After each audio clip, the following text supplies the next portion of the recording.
शिवबा जन्मला राजांचा अधिपती दैवत छत्रपतीन आमचं दैवत छत्रपतीन आमचं दैवत छत्रपती। ज्या मातेनं या मातीच्या रक्षणासाठी छत्रपती महाराजांसारखा पुत्र घडवला अशा राष्ट्रमाता मा जिजाऊ साहेब, ज्या पुत्राने आपल्या मातेच्या शिकवणीची शिदोरी आणि या मातीच्या उपकाराची उदारी फेडण्यासाठी हिंदवी स्वराज्याची स्थापना केली, असे हिंदी स्वराज्याचे संस्थापक शिवाजी राजे, ज्या छाव्याला हिंदवी स्वराज्याच्या खांद्यावरती पेलले झेलले पुढे नेले, असे वेळ प्रसंगी प्राण गमावला पण स्वाभिमान गमावला नाही, असे आपले संभाजी महाराज। या देशाच्या जडणघडणीच्या सर्वात महत्वाचे शिक्षण असते आणि म्हणून विद्या विना मती गेली, मती विना नीती गेली, नीती विना गती गेली, गती विना वित्त गेले, वित्ता विना शूद्र खचले, इतके अनर्थ एका अविद्येने केले। अशा शिक्षणाचे महत्व प्रत्येकाच्या घराघरामध्ये, प्रत्येकाच्या चुलीपर्यंत, प्रत्येकाच्या मुलीपर्यंत पोहोचवणारे क्रांती सूर्य महात्मा ज्योतिबा फुले व सावित्रीबाई फुले।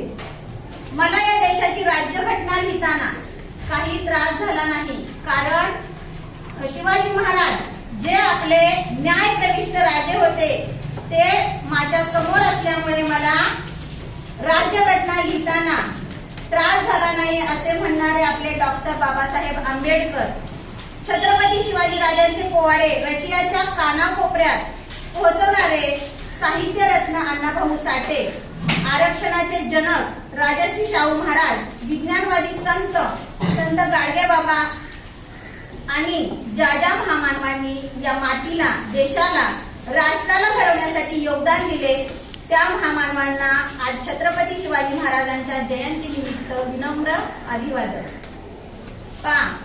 आदर्श पुत्र, सावध नेता, कुशल संघटक, लोक कल्याणकारी प्रशासक, हिकमती लढवय्या, दुर्जनांचा कर्दनकाळ, सज्जनांचा कैवारी आणि एका नव्या युगाचा निर्माता, हे सारे पाहिले की पुन्हा पुन्हा वाटते शिवरायांचे 8वे रूप, शिवरायांचा 8वा प्रताप अवघे भूमंडळी। शिवछत्रपतींचे चारित्र्य हा अनेकांच्या अभिमानाचा विषय आहे। देशभक्त, समाजसेवक, संशोधक आणि जनसामान्य या सर्वांनाच या चारित्र्याच्या चिंतनाबद्दल जिव्हाळा आहे। 325 वर्षापूर्वी शिवछत्रपतींनी देह त्याग केला, पण त्यांचा कीर्तिरूपी देह महाराष्ट्राच्या सांस्कृतिक गाभाऱ्यात अजून त्याचे तेज सुगंधाने दरवळत आहे। आपण इथे बसलेला आहोत, आपल्यापैकी कितीतरी जणांना आपल्या पंजोबांचं नाव माहित नसेल, आपल्या खापर पंजोबांचं नाव माहित नसेल, आपल्या खापर पंजोबांच्या वडिलांचे नाव सुद्धा माहित नसेल, मात्र 394 वर्षानंतर सुद्धा जे नाव घेतलं की आमचं रक्त सळसळतं, रक्त उसळतं आणि उसळणारं रक्त उकळतं आणि उकळणारं रक्त आमच्या धमन्यातून आणि नसातून वाऱ्याच्या वेगाने व्हायला लागतं, ही ताकद ज्या नावामध्ये आहे, 394 वर्षानंतरही ज्या नावात आहे ते आमचे छत्रपती शिवाजी महाराज आहेत। शिवाजी आमची शक्ती आहे, शिवाजी आमची प्रेरणा आहे, शिवाजी आमची हिम्मत आहे, शिवाजी आमचा अभिमान आहे आणि शिवाजी महाराज आमचा स्वाभिमान आहे।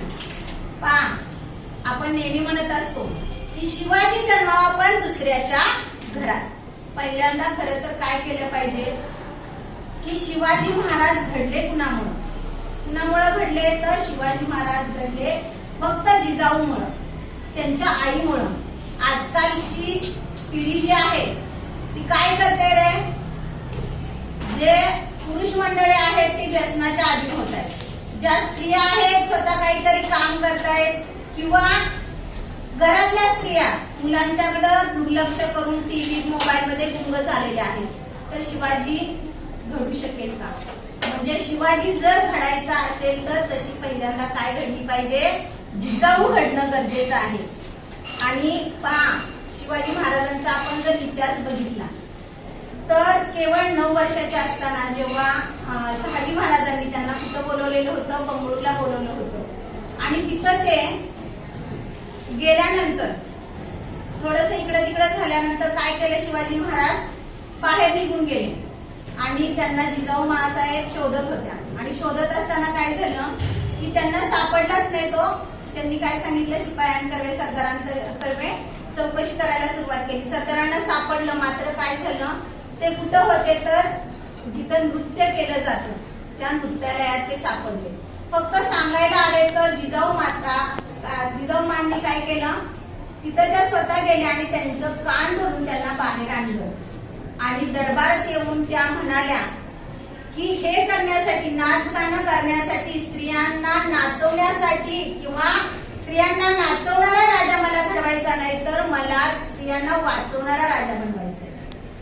पुढे जाऊन काय झालं की एकेवेळी म्हणजे अवघ्या 15 वर्षाचे जेव्हा शिवाजी महाराज होते त्यावेळेस काय केलं एका मुलीवर अत्याचार झाला, बलात्कार झाला आणि तिचे वडील त्या मुलीला त्याचा मृतदेह घेऊन राजांच्याकडे गेले.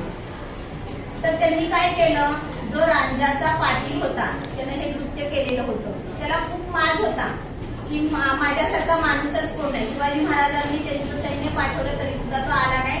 कोण राजा मला माहित नाही, शिवाजी महाराज किंवा शिवाजी राजा मला माहित नाही असं सांगितल्यानंतर जेव्हा येसाजीला असं सांगितलं येसाजीनं तेव्हा शिवाजी महाराज म्हणले तुझी जी तलवार आहे ती काय कामाची.